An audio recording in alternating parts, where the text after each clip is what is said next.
Hola, muy buenos días, muy buenas tardes a todos, a todas. Estamos en un nuevo capítulo de Plaza Constitución en Estado Diario, temporada número 5, episodio número 6, con el querido Tomás Jordán, a quien le daré la palabra inmediatamente, después de excusar a nuestra querida Josefina Kurt, que la Jose está en algún destino exótico por el mundo que no podemos comentar, disfrutando de unas grandes vacaciones. Así que nos encuentran en LinkedIn y en YouTube Live y también estaremos en Apple Podcast y en Spotify. Don Tomás, Chechi, ¿cómo tiki estás? tiki ti, ¿cómo lo encuentran Estamos listos ya para la el víspera de las 18. fiestas patrias? No, excelente. Estoy a punto, ya tengo la ruta del campo ya lista, así que no la puedo revelar, pero estaremos ahí en unas fondas.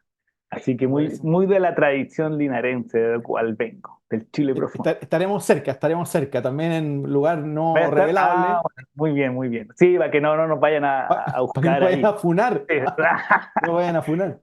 Oye, tenemos temazos. ¿Qué temazos tenemos para hoy día? ¿Cuáles son? Oye, bueno, es difícil esquivar el famoso, digamos, caso audio, caso Hermosilla. Esto yo he cachado que caso audio, caso Hermosilla es como hablar de gobierno militar o dictadura, ¿no? Entonces, Total, es como algunos, o pronunciamiento golpe. ¿Qué es eso? claro, Golpe, pues. es un framing de camiseta esta. Si uno es azul, es uno. Si Sí, es sí, camiseta roja, sí. la otra.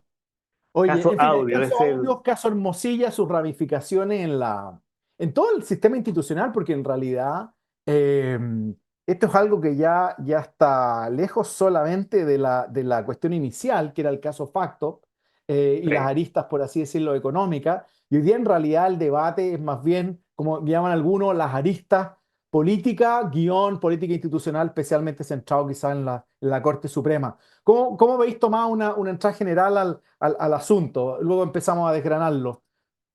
Es que lo veo muy complejo. Lo veo complejo porque al final del día estos casos de tráfico de influencia, de cohecho, no son puntuales. Y eso nosotros lo hablamos unos 2 o 3 capítulos atrás cuando recién empezó esto. Y una de las reflexiones yo creo que hacíamos ahí era que no sabíamos para dónde iba a ir o cuánta extensión tenía. Y lo único claro es que ha ido cada día más a ser más extenso. Y aquí me quiero preocupar como de lo institucional, más allá aquí hay una cuestión que impacta los servicios públicos, en servicios públicos prestigiosos, la CMF, en la cual un funcionario hace unos días ha declarado que un ex ministro Chadwick lo contactó, información pública, impacta la relación entre sobre todo yo creo que lo más difícil es la relación que hay entre el Ejecutivo y el Poder Judicial. ¿En qué sentido? El abogado Hermosilla actuaba a nombre propio, actuaba en representación del Ministerio del Interior en estos contactos con la ministra Vivanco, que estaban cuestionadas si eso fuera verdad. En el fondo esto nosotros vamos a presumir en realidad hacer la presunción de inocencia como regla general, pero en el fondo esos son los datos que hay, están los chats ahí, por lo tanto hay varias aristas. Uno, en la probidad en los servicios públicos. Dos, en la intromisión de un poder público en otro. Tres, cómo queda el poder judicial en una de sus principales crisis de vuelta a la democracia. Muy complicado. Y cuatro, entra a la carrera el Congreso con la acusación constitucional. Y por lo tanto no sabemos si va a ser dos, tres, hasta cuatro ministros de la Corte Suprema eventualmente acusados. Y también pasa que lo que es de fondo es qué pasa con el sistema de nombramiento de los jueces y juezas. En el fondo, yo creo que un caso de una persona, en este caso de Hermosilla, viene a mostrar las debilidades de todo el sistema institucional. Me parece que ahí podemos meternos por cualquiera de esos caminos. De acuerdo. Entonces, si hoy día nos centramos en la Corte Suprema, podríamos decir que los foros o la sede donde se está trabando la litis, pongámoslo en esos términos, es en primer lugar la Comisión de Ética que se formó en la Corte Suprema cuando estallan las Sí, primeras aristas, digamos, respecto a los ministros de la Suprema. Y esa Comisión de Ética de la Corte Suprema, que está conformada por el presidente de la Corte y por las ministras Chevesich y Adelita Rabanales, es la que está llevando la investigación estrictamente ética. Y de hecho han citado a varias personas, digamos, ¿no? En las Y, más y, diversas y, listas y, que han y salido. recuerda que lo hablamos, y costó que se convocara, ¿te acordáis? En su Claro, momento exactamente, era como que el exactamente. Poder Judicial quedó un poco paralizado y por la presión se activó primero la Comisión de Ética que tú nombré. Hubo varios plenos fallidos, ¿te acordás? Sí, sí, Varios sí, plenos sí. fallidos. Y hoy día los ministros bajo investigación en la Comisión de Ética son la ministra Vivanco, el ministro Sergio Muñoz, el ministro Matus, la ministra Letelier, el ministro Carroza. Me- Que me- son los me- cuatro eventuales acusados en sede de Cámara de Diputados. claro, excepto la ministra Letelier. Cierto, cierto. Claro, los otros cuatro son los principales candidatos a la acusación constitucional de acuerdo a lo que los diputados están manifestando. Luego, más recientemente, se abrió un cuaderno de remoción por el Pleno contra la ministra Vivanco. Y de hecho, en estas últimas horas, el debate ha sido la presentación que hizo la defensa de la ministra Vivanco y que fueron tres alegaciones que fueron completamente rechazadas, digamos, por el Pleno. ¿Sí? Y eso ha generado el debate en las últimas horas, digamos, ¿no? Esa segunda instancia, este Cierto. cuaderno de remoción.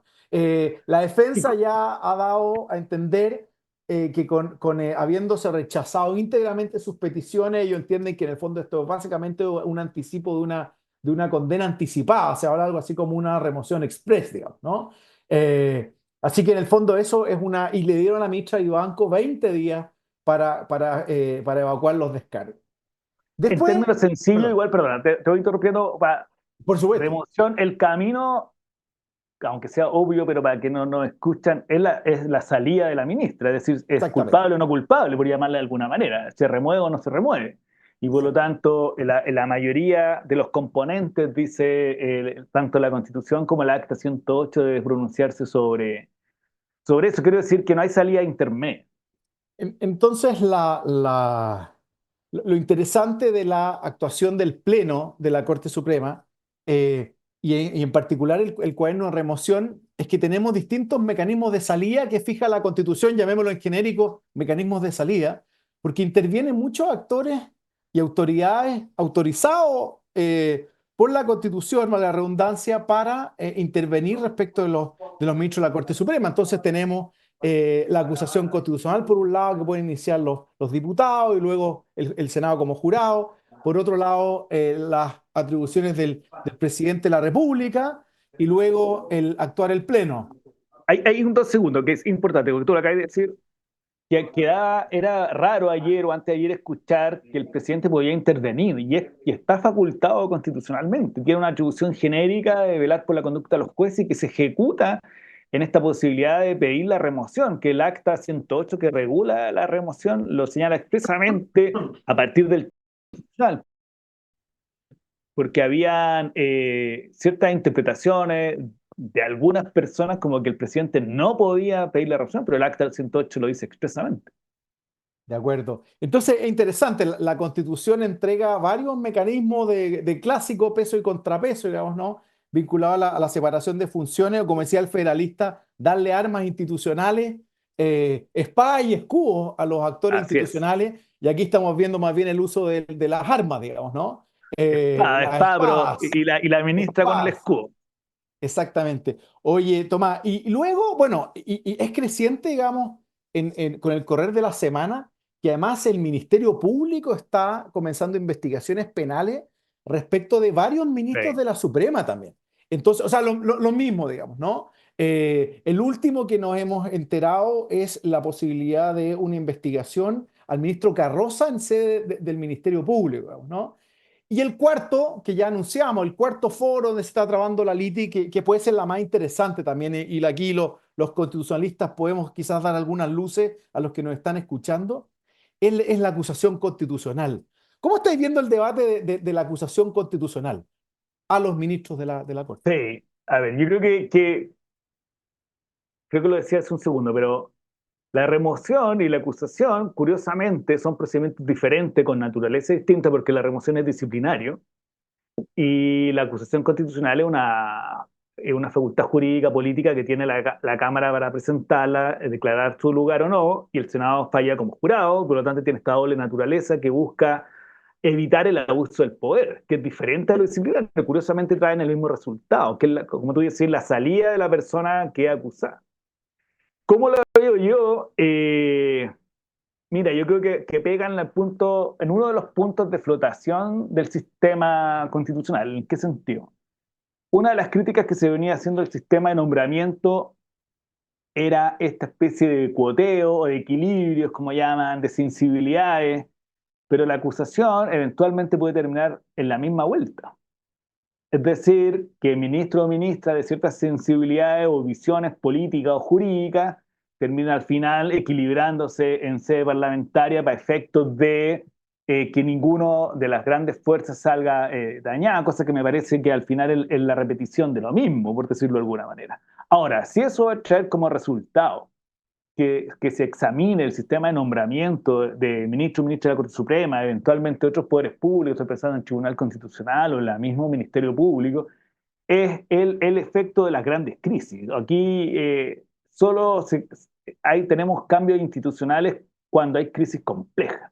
Los escenarios de normalidad, la regla general, salvo excepciones, es que no podamos avanzar. Entonces yo creo que la acusación la veo en este doble ámbito, muy política, pero también yo creo que lo que queda resta a nosotros como actores, operadores del sistema de justicia, es ver que se configure la causal de notable abandono de deberes. Y esa está poco explorada de partida. Yo creo que salvo el caso Cerecea, si no recuerdo mal, no hay otra acusación por notable abandono de deberes. Y por lo tanto aquí la pregunta es, ¿qué significa que un juez o una jueza haya abandonado sus deberes? ¿Desde cuándo, además? Porque aquí la crítica sobre el procedimiento de nombramiento y después en el ejercicio del cargo. O sea, yo creo que, en lo personal, que el notable abandono aparece una vez que tú eres investido en el cargo de ministro o ministra. ¿Cómo lo veis tú en general? Para que después, si quieren, nos Sí, metemos en detalle. sí. Bueno, acuérdate que están estas dos acusaciones constitucionales recientes contra ministros, Sí, fallidas, pues, digamos, ¿no? sí, pues, Donde fallida. ni siquiera se pudo, una de la ministra Silvana Donoso y la otra de los ministros de la sala penal. No recuerdo, me parece que uno era Kienzemüller y el otro era otro ministro de la sala penal, Sí, no no lo recuerdo recuerdo los tampoco. nombres, pero también esas fracasaron estrepitosamente. Entonces también en el Congreso están diciendo ya, pero tengamos cuidado, pues esto tiene que estar bien. Digamos, por exactamente lo que dices tú, digamos, ¿no? El notable abandono de deberes es una de las causales, digamos, que está muy poco desarrollada. Y lo interesante, y tú tienes un punto, digamos, ¿no? Es que en realidad se están como empezando a cuotear las acusaciones constitucionales, ¿sí? Entonces, en realidad, como que primero vemos a qué ministro queremos acusar y después, naturalmente, utilizamos la causal notable de abandono de deberes. La podemos genéricamente vincular a probidad constitucional. Probidad constitucional, que es otro debate, digamos, abierto en Sí, acusaciones, un buen porque, buen punto, porque notable abandono salta al artículo 8 para construir notable abandono, es decir, claro, interés particular por sobre el general. y que se construye sobre probidad administrativa. Entonces siempre hay un debate de, ¿hay probidad constitucional autónoma, Claro. distinta de la probidad administrativa? Un ejemplo que aparece, pero que no es continuo, por decirlo así, no es sostenido en el tiempo, es cuando los alcaldes que tienen son removidos por notable abandono, otra figura totalmente administrativa, pero que en algunos casos se le incorpora probidad dentro de el contenido de notable abandono, en este caso en un cargo político, pero podríamos decir, hay antecedentes en otra arista donde probidad y notable abandono se encuentran, por decirlo así. Pero también una cuestión es clave, yo creo que la acusación va a estar determinada por cuáles son los deberes de la o el juez, en el sentido de que yo creo que tenemos que abogar nosotros los que nos dedicamos al derecho público a que sea más bien en un sentido más estricto que amplio, me da la impresión. No sé cuál es tu O criterio ahí. sea, bueno, mi opinión es pesimista en el sentido de que además vamos a utilizar las reglas del artículo 76 y siguiente para construir el principio de independencia, imparcialidad, etcétera. Y y bueno, como toda norma constitucional, digamos, ¿no? Y especialmente todos que tienen los que hemos hablado, probidad y estos del 76 siguientes vinculados al estatuto de la judicatura, son como no es la Constitución, pero un tipo especial de norma, que son principios, son por definición abiertos, digamos, ¿no? Mandatos de optimización. Entonces, la verdad es que sumado a cláusulas completamente genéricas, digamos, ¿no? Y por lo tanto cabe todo tipo de interpretación, como seguramente lo vamos a ver en los próximos semanas, cuando se presenten, es que al final lo que uno trata de hacer de nuevo es tratar de poner el mayor rigor y disciplina a la acusación constitucional en el entendido que acá no es un juicio político a la impeachment como en teoría llega, sino que en realidad es una responsabilidad constitucional sofisticada con causales, etcétera. Pero llegamos al mundo, digamos, de la política, donde en realidad nos damos cuenta que Lo toda que esta pasa es que, sofisticación jurídica, con esto termino, esta sí, sofisticación sí, sí, jurídica sí, dale, dale. choca contra, por un lado, la interpretación estrictamente política, digamos, de la acusación constitucional. O sea, esta idea de que hay una separación entre responsabilidad constitucional y responsabilidad política, creo que la dejamos en la sala de clases, por un lado, contra Sí, nosotros. Y por otro sí. lado, es evidente, como elemento de contexto, que las elecciones están a la vuelta de la esquina y eso genera otros incentivos. Sí, tú tienes razón en todo, yo creo. Ahí el desafío está en, por muy abierta que sea el principio de probidad, jurisdicción, separación de poderes, yo creo que hay que abogar porque por lo menos esa interpretación se dentro de los márgenes de lo razonable, por decirlo así. Es decir, si se acredita que, por ejemplo, hay una intervención del Ejecutivo por sobre el Poder Judicial, obviamente que el principio de separación de poderes, por muy amplio que tú lo quieras mirar, está siendo intervenido. O si una juez o jueza, no sabemos, que eso vaya apareciendo los antecedentes en el camino, toma decisiones en razón o tiene una voluntad de integrar una sala o trata de intervenir en el nombramiento de otros ministros cuando esa facultad es prerrogativa de otro poder de Estado, me parece que estamos, por muy amplio o por muy restrictivo, creo que podemos llegar a ciertos consensos mínimos para entender cuando hay imparcialidad, cuando hay independencia, cuando hay vulneración de la propiedad. Por ejemplo, si un ministro eh, traslada información que no nadie más tiene conocimiento, algún pariente, y se acredita eso, es distinto es que no esté acreditado y que yo igual lo quiera sancionar. ¿Ok? O que no esté acreditado en realidad la triangulación de información, igual lo quiera sancionar porque públicamente ya se produjo esta sensación pública de que son culpables. Yo creo que nosotros tenemos que tratar de que al menos en lo mínimo las definiciones estén claras y que se puedan rellenar de contenido. ¿Me explico? No que ese contenido sea solo un pulso. Ahí ya estaríamos porque es muy difícil generar una doctrina sobre todo el abandono si van a ser un pulso ciudadano, de cara, como tú decías, a la elección. Ahora, quizás lo que algo puede ayudar, igual yo soy un poco pesimista de esto, pero, o sea, pero hay ¿Tú algo crees que avanzan independiente del contenido, por decirlo de alguna manera? hay algo que ayuda a disciplinar un poco el proceso, digamos, ¿no? Y los que nos están escuchando, los abogados quizás lo sepan, los no abogados no lo sepan, pero en el fondo ya está la importación que tenemos vía Estados Unidos desde Inglaterra, ¿no?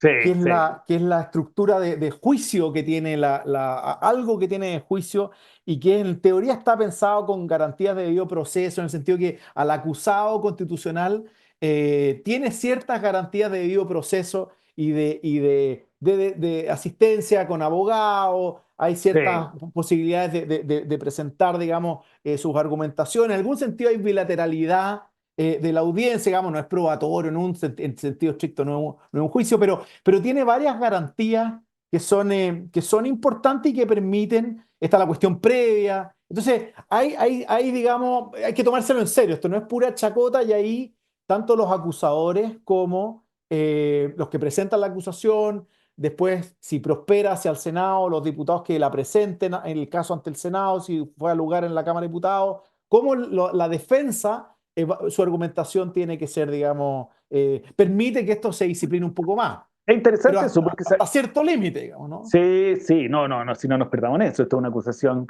que lo habilita una cámara política, es quien la presenta y le resuelve otra cámara política. Lo que pasa es que dentro de esas atribuciones políticas la clave está en que se respete, por un lado, el debido proceso, como lo decís tú, pero por otro, las garantías mínimas del propio contenido constitucional. A eso me refiero. Yo creo que también, lo voy a plantear así, en este caso, están dadas las condiciones para que la prueba sea algo muy relevante.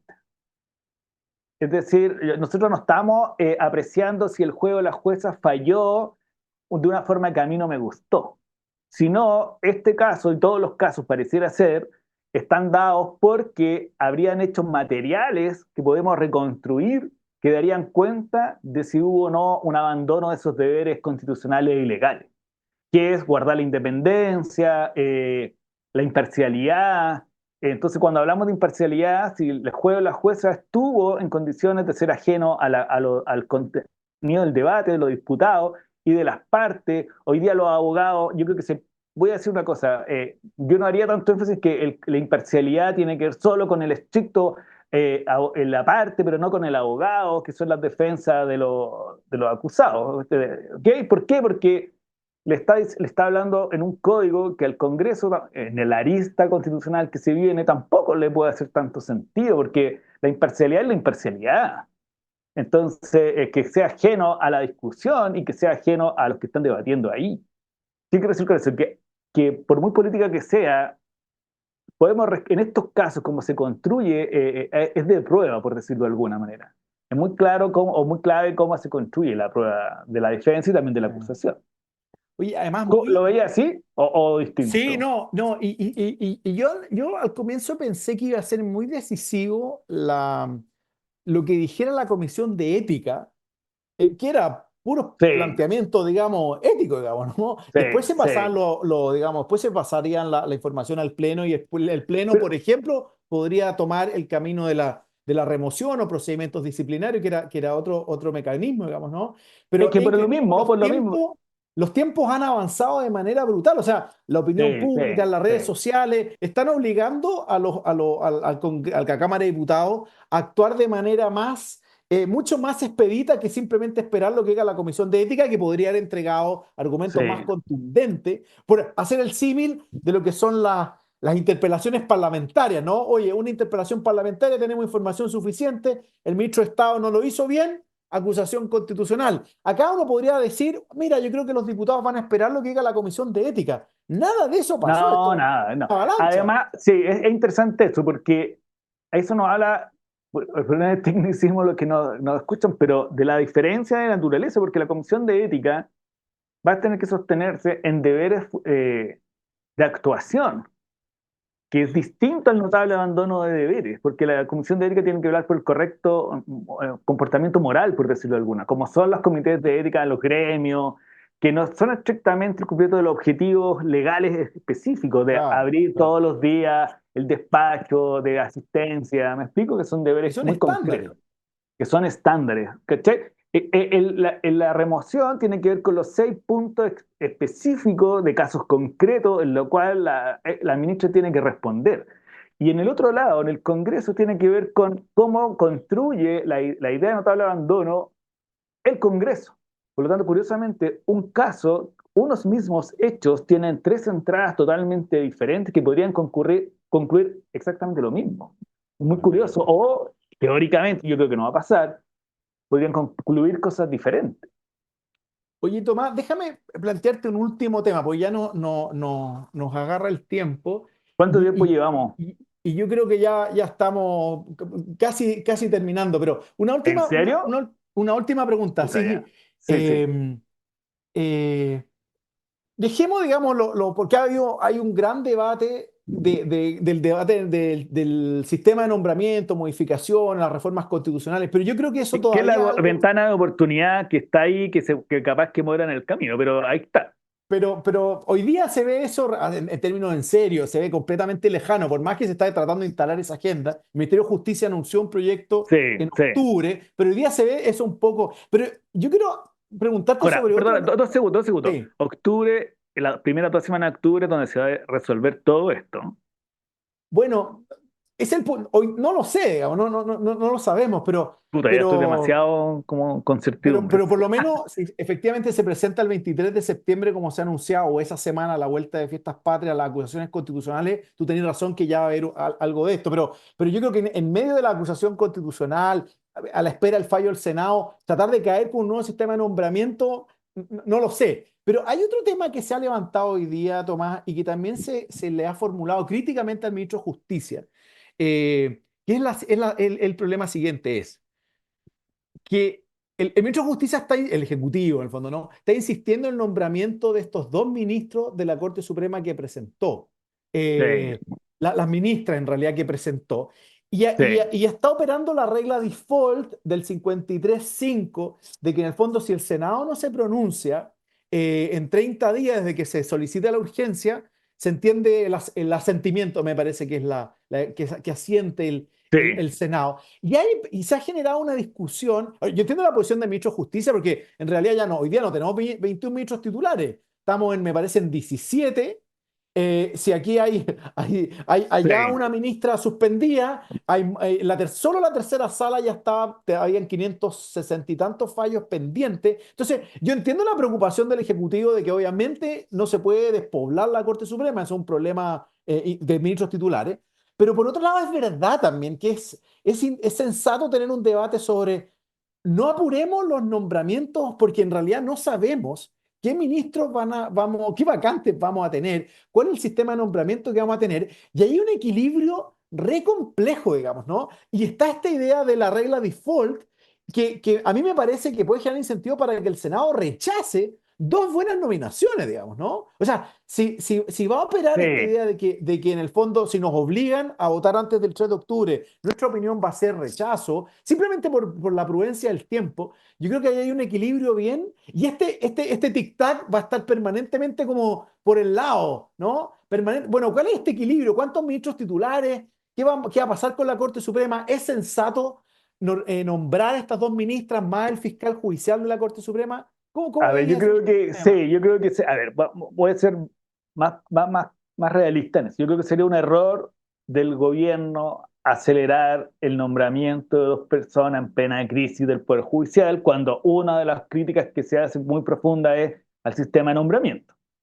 Me parece que sería un error político, un error de tacto, un error que sin estar resuelta las acusaciones, porque imagínate que se llegan a aprobar por el Senado, todo el sistema de nombramiento también es en tela de juicio, por lo tanto el gobierno estaría tratando de apurar una cuestión que se está desmoronando. Entonces yo creo que lo que debería hacer, si yo estuviera en el Ejecutivo, no lo estoy, pero es más bien ponderar las posibilidades reales de calcular si van a concurrir o no las acusaciones, la posibilidad real de hacer una modificación del sistema de nombramiento y solo ahí ver si insisto o no en estos dos nombres, por muy buenos que sean, porque al final del día ellas van a aparecer como ministra, porque son dos mujeres, si no recuerdo mal, Sí, eh, como las nombradas en ministras un López proceso. y González, me parece. Sí, Jessica González, claro, exactamente. Van a llegar en el peor momento, cuando todo el sistema está siendo cuestionado. Es decir, ¿por qué ellas exactamente no van a ser cuestionadas y todo el resto hacia atrás sí? Me parece que la ecuación llama a la prudencia, por decirlo de alguna manera. Sí, La coyuntura llama a la prudencia, el ministro es prudente, entiende cuando, esa es mi apreciación, entiende que cuando las situaciones se vuelven complejas puede cambiar, bajar un cambio, desacelerar. Yo creo que eso es lo que corresponde en estos días. sí, Y ese él tener balance marcha. yo creo que estoy de Sí, acuerdo. sí, Hay que y lo que tiene que chequear es que cuál es el piso de verdad de las acusaciones, cómo va la remoción, si la propuesta de él o de otros partidos o grupos políticos tiene asidero, tiene espacio, piscina. Ahora, en los momentos de crisis son donde se pueden hacer reformas. Lo hablábamos al comienzo. de Esa es la acuerdo. regla general. Entonces, yo creo que el ministro tiene que ponderar eso y después ver si insiste en el nombramiento por ahora, ¿no? No solamente la urgencia, que faltan 2 escaños y que es necesario llenarlo. Bien. Bueno, en medio de esta crisis institucional que todavía no ha terminado de evolucionar ni mostrarse completamente, digamos, ¿no? hemos abordado con don Tomás Jordán y en ausencia de nuestra querida José, que Un estará en saludo a algún la José que lugar está ahí tomando sol, yo creo, por nosotros también, con esperemos, nosotros nosotros podemos además. tomar terremotos por ella. Vamos a hacer un brindis por ella con vino Podemos Cabernet hacer, claro, Sauvignon, como somos la gente del campo que muy bien. tomamos. Sí, yo estaba pensando más en pipeño y terremoto, pero cada Ay, cual ay, ahí ay, lo ay. hará. Sí, sí, sí. El pipeño, hecho con cepa país clásica de las viñas de Chile, bueno, muy bueno. Tal cual. Así que hemos terminado nuestro episodio número 6 de temporada 5 de Plaza Constitución y nos encuentran en las redes sociales de Estado Diario, en LinkedIn, en YouTube Live y en Spotify y en Apple Podcast prontamente. Don Tomás, un placer, como siempre. Che, che, como siempre, un Cuídese, agrado. pase las llaves y Sí, va sí, a tomar. sí. ¿Bailáis cueca o no? Vamos a Poco, ver aquí. ¿En serio? poco, ¿Pero poco. cómo? Sí, no, lo ¿Cómo? mío. No, no, Lo mío no va por ahí. Lo va mío por no el va por ahí. rock solamente. Somos No, rockeros no, todo no, el yo voy día. a bailar un pie de cueca ahí, sí. Hacerle Muy honor bien, al origen. muy bien, muy bien. Un abrazo, pásalo Que bien. estén muy bien. Chao, chao. Chau, chau.